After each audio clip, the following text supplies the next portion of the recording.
புயல் மாதிரி திரும்பி அசுர வேகத்தில் வந்திருக்க நம்ம சவுக்கு சங்கரனை பற்றி தான் பார்க்க போகிறோம்.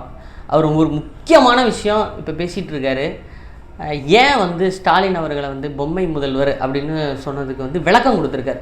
அவர் வந்து ஒரு மாதிரியான கடைசி லாஸ்ட் மினிட்ல ஒரு ஏஜ்டு பர்சன் மாதிரி இருக்கார், அதுக்காக தான் அவர் பொம்மை முதல்வர்னு சொல்லியிருக்காங்க அப்படின்னு நிறைய பேர் நினச்சிட்டு இருக்காங்க. ஆனால் அவர் சொன்னதுக்கு வேற ஒரு காரணம். அதை பற்றி தான் இந்த வீடியோவில் பார்க்க போகிறோம். வாங்க டாபிக்குள்ளே போகலாம்.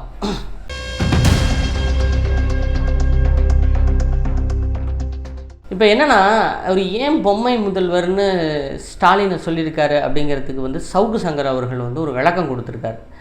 என்ன விளக்கம் கொடுத்துருக்காரு அப்படின்னு பார்த்தீங்கன்னா, ஆக்சுவலாக வந்து 2022 இந்த பீச்சில் எல்லாம் வந்து குதிரையில் ஓட்டிகிட்டு போயிட்டு அந்த குழந்தைகள்லாம் சவாரி கொஞ்சம் தூரம் அழைச்சிட்டு போயிட்டு விட்டுட்டு வந்தாங்கன்னா ஒரு 40 ரூபா 50 ரூபா வாங்குவான். ஒரு அவன் தகுதிக்கு என்னவோ ஒரு 200 300 கூட வாங்கலாம். அது அவன் வந்து எவ்வளோ ஏழையாக இருப்பான் பாருங்கள். அந்த மாதிரி ஆளை வந்து நைட்டு வேலையை முடிச்சுட்டு ரோந்துக்கு, அதாவது நைட்டு வேலையை முடிச்சுட்டு அவன் வீட்டுக்கு வந்துட்டு இருக்கானா. ரோந்தில் இருந்த போலீஸு அவரை கூப்பிட்டு போயிட்டு அடித்து அவனை வந்து கொண்டுட்டாங்களாம். அப்போ வந்து அதை சட்டசபையில் வந்து திரு இபிஎஸ் அவர்கள் வந்து கேள்வி எழுப்பினாராம். என்ன கேள்வி எழுப்பினார்னா வந்து இது மாதிரி சட்டம் ஒழுங்கு சீர்கெட்டுருச்சு, இது மாதிரி விசாரிக்க கூப்பிட்டு போயிட்டு அவரை கொண்டுட்டாங்க, இதுக்கு வந்து உங்கள் அரசாங்கம் என்ன சொல்லுது அப்படின்னு சொல்லிட்டு இபிஎஸ் அவர்கள் வந்து ஸ்டாலினை பற்றி சட்டமன்றத்தில் கேள்வி கேட்குறாராம். அப்போ ஸ்டாலின் என்ன சொல்கிறாராம், கொண்டு போனது என்னமோ உண்மைதான், அவரை காலையில் வந்து சாப்பாடு வாங்கி கொடுத்துட்டு கொஞ்சம் லைட்டாக விசாரிச்சுட்டு அனுப்பிச்சிடலான்னு சொல்லிட்டு தயிர் சாதமே என்னமோ வாங்கி கொடுத்தாங்களாம். வாங்கி சாப்பிட்டுட்டு வயிறு சரியில்லாமல் வந்து அந்த பசங்க இறந்துட்டாங்களாம் அப்படின்னு சொல்லிட்டு சட்டமன்றத்தில் முதல் நாள் இப்படி வந்து சொல்கிறாராம். சரி, முடிஞ்சிச்சு.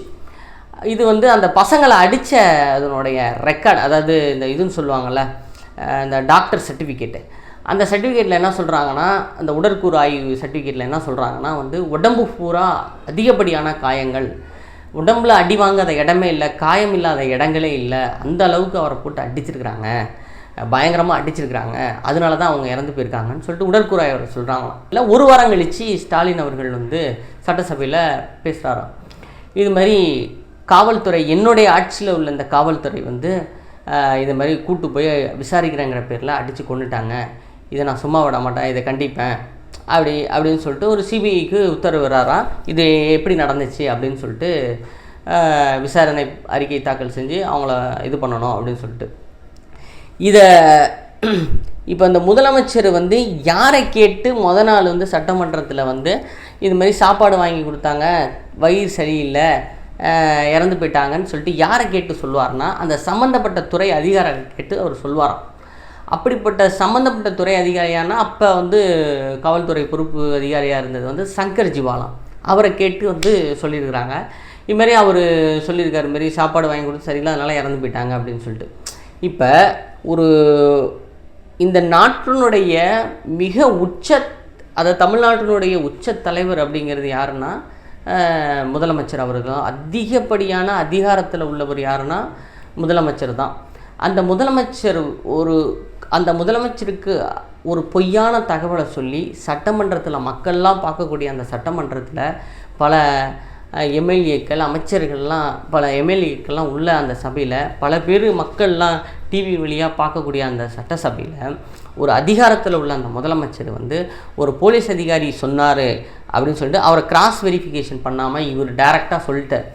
அப்போ ஒரு முதலமைச்சர் பொய் சொல்ல வச்சுட்டார் அந்த சங்கர் ஜிவால். அப்போ அவர் மேலே என்ன கடுமையான நடவடிக்கை எடுக்கணும், அவர் எடுக்கலை. அவருக்கு கூப்பிட்டு கொஞ்ச நாள் கழித்து தமிழக டிஜிபியாக அவருக்கு பொறுப்பு வழங்குறாரு. இப்போ இது எவ்வளோ பெரிய குற்றம், ஒரு முதலமைச்சரை பொய் சொல்ல வச்சுருக்கிறாரு அப்படின்னா அவருக்கு எந்த மாதிரியான தண்டனையை கொடுக்கணும், அவரை சஸ்பெண்ட் பண்ணியிருக்கணும், அவரை வந்து என்னையாடா பொய் சொல்ல வச்ச அப்படின்னு சொல்லிட்டு முதலமைச்சர் அவர்கள் வந்து அவரை வந்து சஸ்பெண்ட் பண்ணியிருக்கணும், அவர் சஸ்பெண்ட் பண்ண வைக்கல, அவரை கூப்பிட்டு பொறுப்பு வழங்கியிருக்காரு அப்படின்னு சொல்லி சவுக்கு சங்கர் சொல்லிக்கிட்டு இருக்காரு.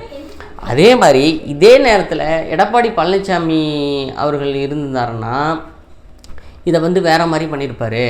அவர் ஆட்சி காலத்தில் தான் வந்து அந்த ஆக்சுவலாக இப்போ ரீசெண்டாக உங்களுக்கு போயிட்டுருக்கு ஒரு விஷயம், அதோட தீர்ப்பு வழங்கிட்டாங்க, தண்டனை கூட எத்தனாம் தேதின்னு சொல்லியிருக்கிறாங்க. அதாவது இந்த திருநெல்வேலியில் அந்த மொபைல் கடையை சாத்திட்டு அந்த லாக்டவுன் டயத்தில் வந்து கடையை திறந்து வச்சுருந்தாங்கன்னு சொல்லிட்டு அவங்கள வந்து கூட்டு போயிட்டு அப்பாவையும் பிள்ளையும் அடித்து கொண்டாங்களே, அது வந்து எடப்பாடி அவர்களுடைய ஆட்சி காலத்தில் நடந்தது. அப்போ அவரை வந்து எடப்பாடியோட ஆட்சி காலத்தில் நடந்ததா, அப்போ அவருக்கான வந்து தீர்ப்பு இத்தனை வருஷம் கழித்து இப்போ தான் முடிவுக்கு வந்திருக்கு. அப்போ எடப்பாடி அவர்கள் என்ன பண்ணாருன்னா, அன்னைக்கே வந்து தீர்ப்பை வழங்கி சிபிஐக்கு உத்தரவிட்டு எல்லாத்தையும் வந்து சஸ்பெண்ட் பண்ணணும்னு சொல்லிட்டு ஆணையிட்டாராம். அப்போ இவர் கம்பேர் பண்ணி பேசுகிறார். அவர் வந்து எடப்பாடி வந்து இவருக்கு மெயின் எடப்பாடி தான் ஃபேவராக பேசணும் அப்படிங்கிறதுக்காக பேசலை. மற்ற ஆட்சி இவர் இந்த பொம்மை முதல்வர் அப்படிங்கிறதுக்கு எக்ஸாம்பிளுக்கு இவர், அதாவது எடுத்துக்காட்டு ஏன் இவரை சொல்கிறேன் அப்படிங்கிறதுக்காக அவர் சொல்லிகிட்டு இருக்கார், இவ்வளோ விஷயங்கள் சொல்லிகிட்டு இருக்கார். அப்போ இந்த மாதிரி விஷயங்கள் வந்து நிறைய, இப்போ உங்களுக்கே தெரியும், இப்போ ரீசெண்டாக உங்களுக்கு திருவண்ணாமலை அந்த பெண்கள் கற்பழிப்பு மேட்டராக இருக்கட்டும், அந்த திருவள்ளூர் ரயில்வேயில் வந்து ஒரு வட மாநில இளைஞரை வந்து அடித்து, சில இளைஞர்கள் வந்து போதையில் அடித்து துன்புறுத்தி அவரை அங்கங்கே அடித்து இது பண்ணாங்க, அதுவாக இருக்கட்டும். இதுமாரி நிறைய விஷயங்கள், அது கோயம்புத்தூரில் ஒரு பெண் பாலியல் இதாக இருக்கட்டும். இதுமாதிரி சட்டம் ஒழுங்கு வந்து சீர்கட்டு போய் பயங்கரமாக இருக்குது. எந்த அளவுக்கு சட்டம் வந்து ரொம்ப மோசமாக இருக்குது. அது இப்போ உங்களுக்கு உதாரணத்துக்கு இன்னொரு விஷயம் சொல்லணும்னா, 6 மாதமாக தமிழ்நாட்டுக்கு வந்து காவல்துறை, அதாவது தலைமை காவல் அதிகாரி, அதாவது டிஜிபி அவர்கள் இல்லை, 6 மாதமாக இல்லை. அப்போ ஒரு தமிழ்நாட்டு ஒரு நாள் இப்போ வீட்டில், இப்போ ஒரு குடும்பத்தில் வந்து அப்பா வெளியில் போயிட்டு வேலைக்கு காலைல வேலைக்கு போயிட்டு சாயந்தரம் வராருன்னா பிள்ளைங்கள்லாம் ஜாலியாக, அப்பா வந்தோடனே அந்த பிள்ளைங்கள்லாம் கண்ட்ரோல் ஆகிடும். அது மாதிரி ஒரு 6 மாதமாக ஒரு வீட்டுக்கு ஒரு தலைவன் இல்லை, 6 மாதமாக ஒரு தமிழ்நாட்டுக்கு வந்து ஒரு தலைமை காவல் அதிகாரி இல்லைன்னா அந்த தமிழ்நாடு எப்படி இருக்கும் யோசிச்சு பாருங்கள். அப்போ ஒரு தலைமை காவல் அதிகாரி இருக்கார் அப்படிங்கிற பயத்தில் மற்ற காவல் அதிகாரிகள்லாம் வேலை செய்வாங்க. இப்போ ஒருத்தர் தலைமை, இப்போ அவங்கவுங்களுடைய கண்ட்ரோலுக்கு தகுந்த மாதிரி வேலை செய்கிறதுனால ஒரு பொறுப்பாக போய் ஒரு தவறு நடக்கிற இடத்துல பண்ண முடியல, ஒரு தவறான விஷயங்களை ஒரு சீக்கிரம் வந்து இது பண்ண முடியல, பண்ணுறாங்க, ஆனால் கொஞ்சம் டிலே ஆகுது. ஆனால் என்ன விஷயம்னா வந்து இந்த சட்டம் ஒழுங்கு வந்து பயங்கரமாக சீர்கிட்டு இருக்குது. அதை சரி செய்யணும், இந்த ஆட்சியில் வந்து சரி செய்யணும். அதேமாதிரி இன்னொரு விளக்கமும் கொடுத்துருந்தார். ஏன் வந்து இப்போ ஏடிஎம்கே வந்து தொடர்ந்து 2 ஆட்சி வந்துச்சு, மேலே பிஜேபியும் அவங்க தரப்பில் மோடி ட்ரிபிள் அடிச்சுட்டு போயிட்டார், இதுமாரி மம்தா பானர்ஜி தொடர்ந்து வந்தாங்க, இதுமாரி ஒவ்வொரு கட்சியினரும் தொடர்ந்து ஆட்சியில் வந்தாங்க. இப்போ ஏன் டிஎம்கே வர முடியல?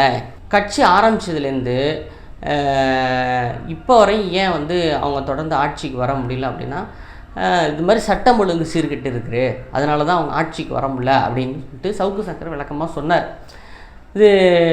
இதை வந்து மக்களாகி நீங்கள் எப்படி பார்க்குறீங்க அப்படிங்கிறது தான் நீங்கள் கமெண்ட் செக்ஷனில் சொல்லும். மீண்டும் மறு வீடியோவில் சந்திக்கும் வரை நான் உங்கள் ராஜ்குமார். இது பழைய ரொட்டு புது ட்ரெண்ட்.